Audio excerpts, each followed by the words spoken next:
How do you know you're going to have a bad day? You have a feeling. You could be wrong. Unless you're a guy who can see the future, then that's a totally different thing, obviously. Jennifer reads her mail from the previous day and sees that they are dedicating a new medical wing in the name of her cousin, Bruce Banner. Great, she thinks. That is all she needs. Another reminder. As early as 6 a.m. and all through the morning, Jennifer could feel something telling her that today was going to be a bad day. Jen wonders what it was like for Maze. There was no way Maze Brune saw the worst night of her life coming, but it was there, waiting for her. The night she was attacked, Maze, still a yoga instructor, says namaste and farewell to her class. With a class of 30, it can certainly be tiring trying to keep track of everyone's progress. But this is what Maze does. She helps.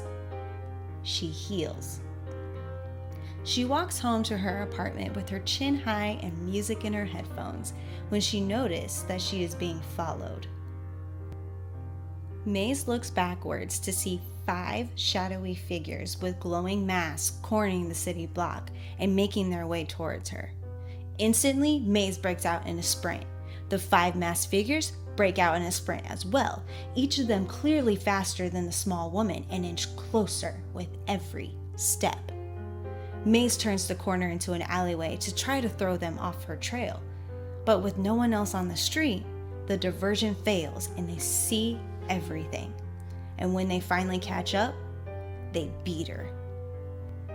They beat her down until she was bloody and broken, and no one saw anything at all. Similarly, Jen wasn't around for the worst day of her life either. She was dreaming.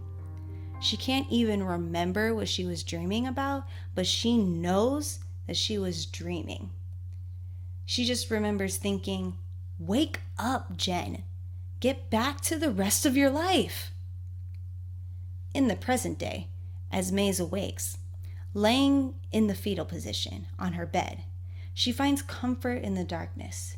She asks once again if it will be there for her, if it will protect her.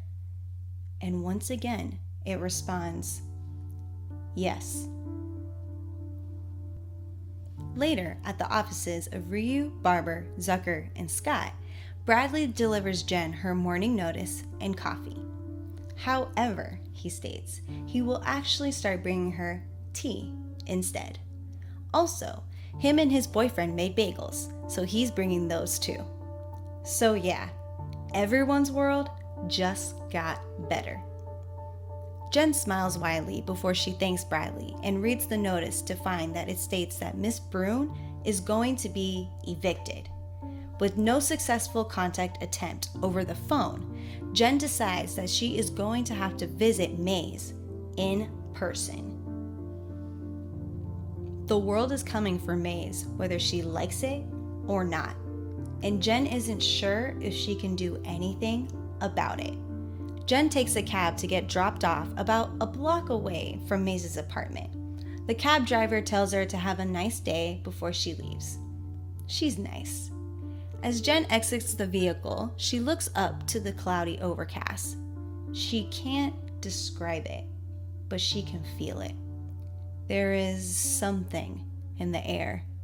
As she makes her way to the front door of the complex, she sees a police officer questioning a couple pedestrians on something. She can't tell at the moment. She's too far. Something about a car in 2 days? Jen approaches the apartment building, and for one thing, it can be said that if someone is looking to not stand out, this building was about as plain as day. However, there were trash bags stacked outside, which provided a particular decoration that didn't exactly ease Jen's comfort. Her first steps in the building and the realization that the elevator was broken certainly did not help either. That's exactly what you want in an apartment building, Jen thinks, for it to already feel like it's a crime scene. At that moment, Jen realizes that she doesn't know Maze's apartment number. She scurries over to the mailboxes to find her destination and discovers that there is a number missing. Perfect. Well, it's a start. She has the numbers 4-something-5. The so-called broken elevator next to her dings, and a portly man with a red bucket cap slowly emerges from the cramped space. Jen quickly introduces herself and begins to ask the location of Maze, but the man just keeps walking. Well, fuck you too, buddy!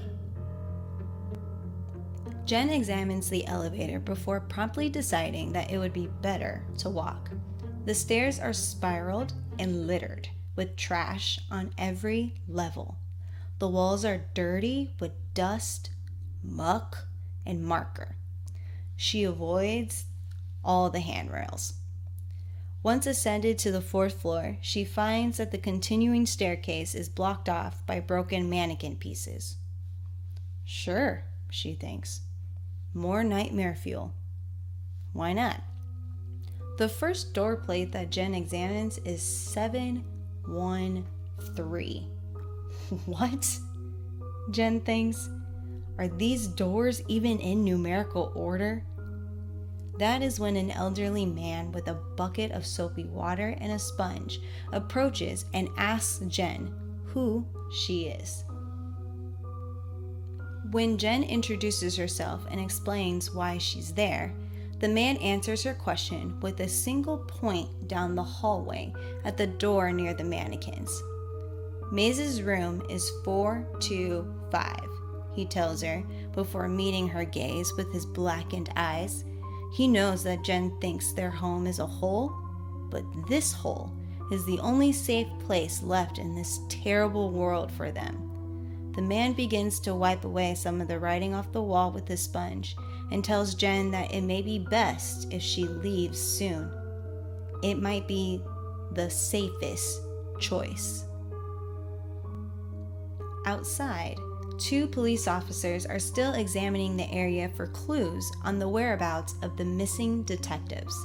With questioning others seemingly useless at this point, one officer rounds the corner to the alley on the side of Maze's apartment complex. She steps forward to find the notebook of one of her missing colleagues. What the?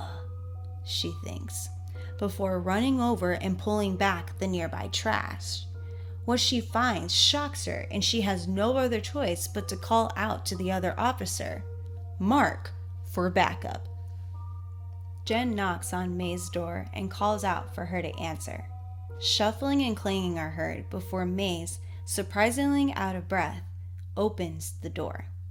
She immediately tells Jen how Jen wasn't there when Maze needed her.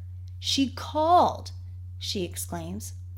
Yes, Jen agrees, and she called back plenty of times. But now they need to talk. Inside. Outside, red lights paint the city block as the police cars congregate. More than half a dozen are already on site, examining and mourning their fallen brothers. As Jen enters the residence, she is hit with a thick cloud of stale, dirty air. Trash bags stacked high, overgrowth from the overwatered plants, a lack of light. May states that she has lived there a long time. It's the only place she feels safe. It's the only place she is safe.